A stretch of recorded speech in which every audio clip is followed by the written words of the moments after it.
Bienvenue. Aujourd'hui, on explore un sujet un peu anxiogène peut-être, mais essentiel.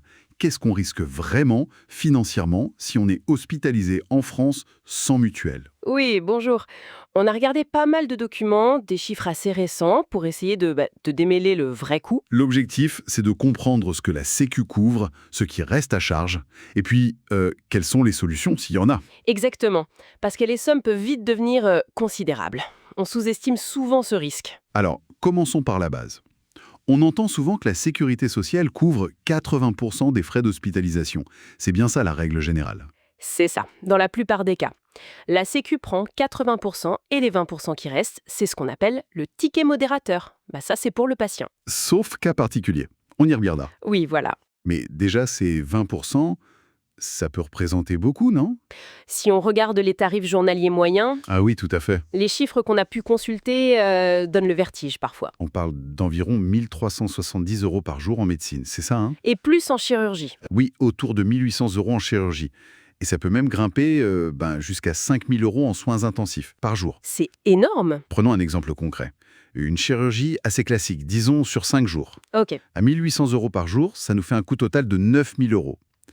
La Sécu va en prendre 80%, donc 7200 euros. D'accord. Mais il reste les 20%, le ticket modérateur, soit à 1800 euros. 1800 euros. Bon, c'est déjà une somme importante. Oui, et ce n'est pas tout. Ah, quoi d'autre? Mais il y a ce qu'on appelle le forfait journalier hospitalier. Ah oui, les frais pour la chambre, les repas. Exactement. C'est 20 euros par jour. Et ça, ce n'est pas remboursé par l'assurance maladie de base. Donc pour notre exemple de 5 jours, ça fait 100 euros en plus. Voilà, on est déjà à 1900 euros de reste à charge.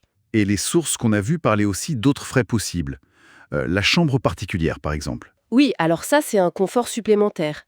Ça peut coûter entre, disons, 60 et 150 euros par jour en plus, non remboursé par la Sécu, évidemment. Et les fameuses dépassements d'honoraires. Ah, les dépassements. Ça, c'est quand le médecin ou le chirurgien facture plus cher que le tarif de base de la sécurité sociale. Et ça peut être beaucoup. Ça peut ajouter plusieurs centaines d'euros, oui. Tout dépend du praticien, de l'acte. Donc au final, même pour une hospitalisation qui semble banale, On peut facilement dépasser les 2000 euros de reste à charge si on n'a pas de mutuelle. Ça fait réfléchir, hein. heureusement, il y a des situations où la prise en charge est meilleure. Les documents mentionnaient des cas à 100%. Oui, tout à fait. La sécurité sociale prend tout en charge.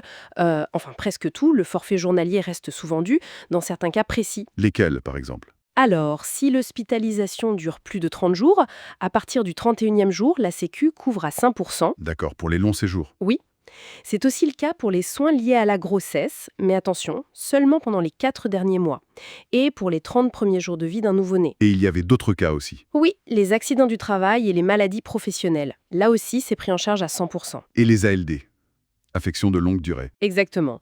Pour les personnes qui ont une ALD, comme un diabète, un cancer, les soins liés à cette maladie spécifique sont pris en charge à 100% par la Sécu. Ok, donc ça couvre quand même pas mal de situations graves ou longues. Oui, mais ça ne couvre pas tout le monde, loin de là. Et pour ceux qui n'entrent pas dans ces cases, mais qui ont, disons, des revenus modestes. On a vu des infos sur la CSS. Oui, la complémentaire santé solidaire. C'est l'ancienne CMU-C, en gros. C'est une aide très importante pour les foyers à faible revenu. Et elle couvre quoi, la CSS? Eh bien, elle couvre justement le ticket modérateur, le forfait journalier, et elle protège contre la plupart des dépassements d'honoraires. C'est une vraie bouée de sauvetage. Et il y avait aussi une mention de mutuelle d'urgence. Oui, c'est un point intéressant. Certaines mutuelles proposent des contrats sans délai de carence. Elles sont souvent plus chères, certes. Mais on peut y souscrire même si on est déjà à l'hôpital. Parfois, oui. Ça peut vraiment sauver la mise dans une situation critique, même si, bon, l'idéal, c'est d'anticiper. Justement, l'anticipation. Ça semble être le maître mot qui ressort de tout ça. Avoir une mutuelle adaptée avant d'avoir un problème. C'est indéniablement la meilleure protection. Et quand on regarde un peu les offres, ce qui est crucial, c'est de bien vérifier les garanties. Oui, ne pas juste regarder le prix. Vérifier si le forfait journalier est bien couvert. Si les dépassements d'honoraires sont pris en charge et jusqu'à quel point. La chambre particulière aussi, si c'est important pour soi. Ce sont vraiment les points clés à regarder. Tout à fait. Et on a vu dans un des exemples qu'une couverture basique n'est pas forcément hors de prix. Parfois, on peut trouver quelque chose d'accessible. Moins de 10 euros par mois dans l'exemple cité. Voilà, bon, c'est sûrement très basique, mais comparé au risque de devoir sortir 2000 euros ou plus, Le calcul est vite fait. Et puis, il faut rappeler qu'on peut changer de mutuelle assez facilement maintenant, après 1 an de contrat. Oui, ça c'est bien, ça permet d'ajuster sa couverture si besoin. Bon, alors, si on devait synthétiser notre exploration, Hmm.